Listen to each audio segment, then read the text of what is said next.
Yo, what's going on YouTube? We have a brand new video. Now in this one, it's titled Why You Should Not Sell Your Quant. And I'm only making this video because I had a viewer DM me on Twitter. If you guys want to follow my Twitter, it'll be down below. But he was asking me, hey dude, I saw the recent increase in price action on Quant. Was wondering if I should sell some since you mentioned to take profits. He was referring to a video that I made like a year ago, right? Now, in that video, okay, and everybody should listen to this, you should not take profits depending on what your thesis is for the play, okay? Anytime before you enter a trade, whether you first buy crypto, first buy a stock, you need to ask yourself, how long am I going to hold this? And what is my long-term thesis and short-term thesis, right? Say I go into, for example, Quant, okay? We'll just say Quant to make it easy.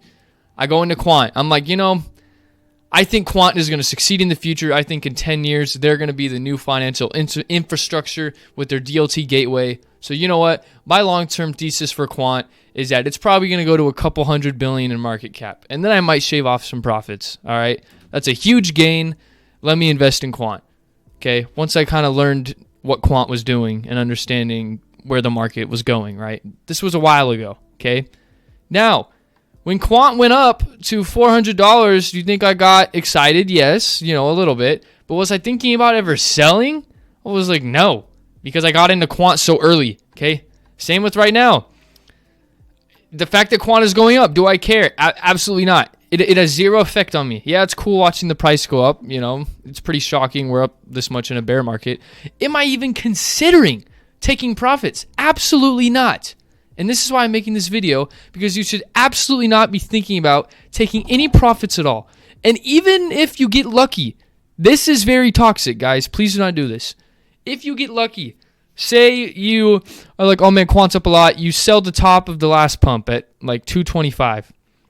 You sell it, and then you rebuy back in today, right now. Yeah, you made a pretty hefty gain. You made like a 20% gain. Congratulations. But that's a horrible habit to get into.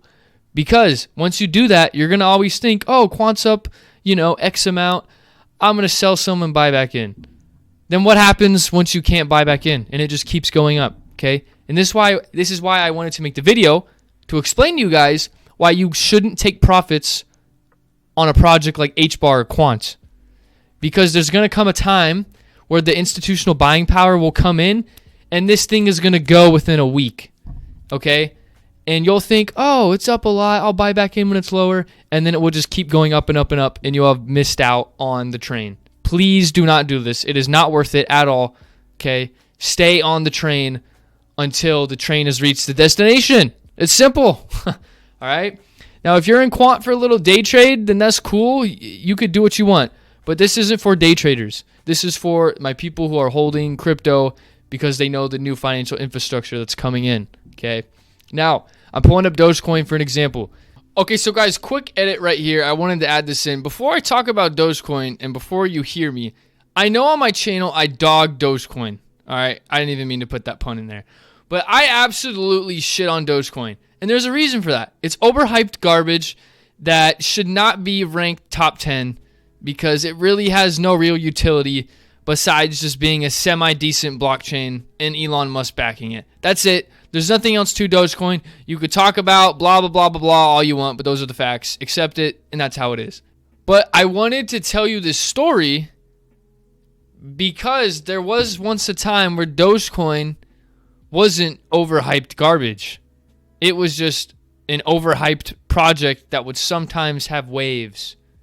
All right? And I was trying to exploit those waves, and I was trying to day trade and swing trade those waves.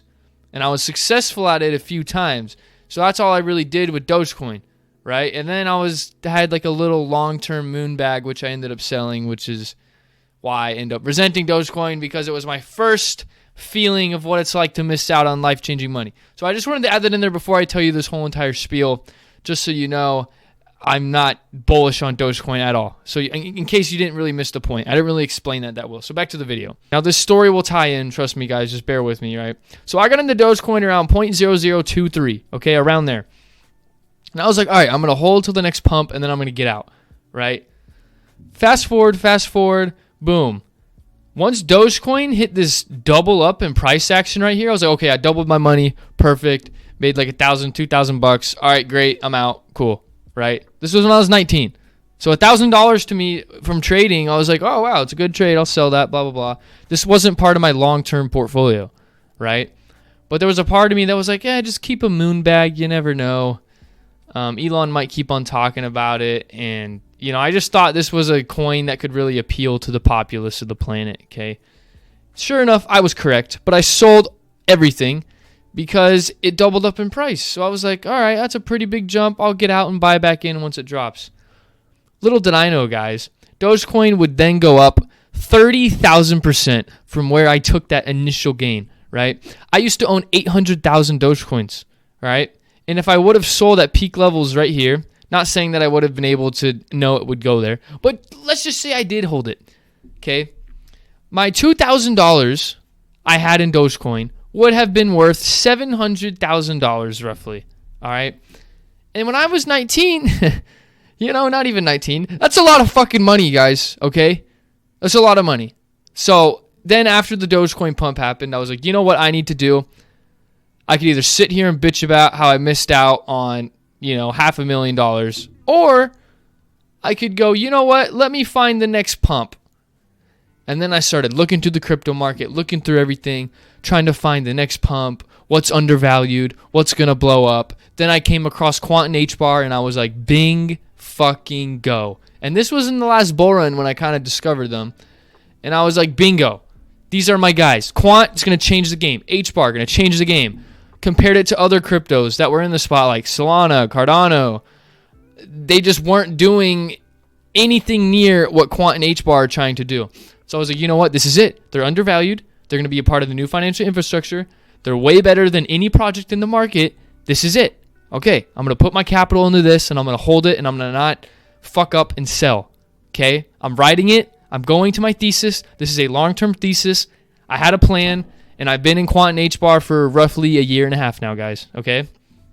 So, and I've been in crypto for like 2 years, but I put my life savings into Quant and H-bar throughout the past year and a half, every day, every time I could buy.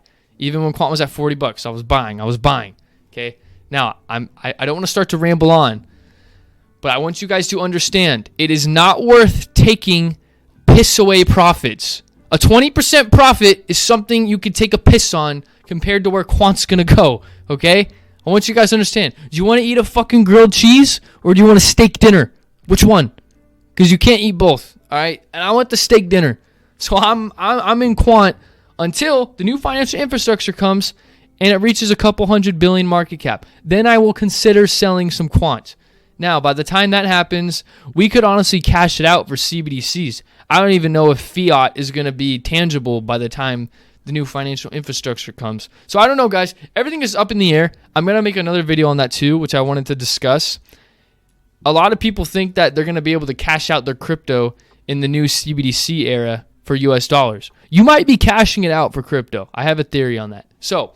Or you're not going to be cashing out for crypto. You're going to be cashing it out for CBDCs. But yes, I have a theory on that, which I will talk about later. But I am rambling now, but I just wanted to make this video for those of you who are like, oh, I'm up a lot. Should I take profits? Do not get phased. And if you get phased, if you're up money, down money, you just need to not look at it, okay? It's best if you put it on a ledger. Do not open the desktop application for it unless you are either adding to your bag, and that's it. There's no reason you should be selling your crypto in the prehistoric dinosaur levels. There's no reason to. And if you need the money for rent and you absolutely have to, I understand. But then again, guys, you should not sell it, okay? Unless it's like your last resort. All right. So I'm going to end the video here, but thank you guys so much for watching. Wanted to make this video to those of you who are phased out by the price action or, you know, jump in with euphoria. Because, guys, euphoria hasn't even set in yet, right? We expect this from Quant. Okay, I expect Quant $10,000. Like, that should be the normal for the next bull run. All right. So I'm going to leave it at that. Thank you guys so much for watching and have a great rest of your day.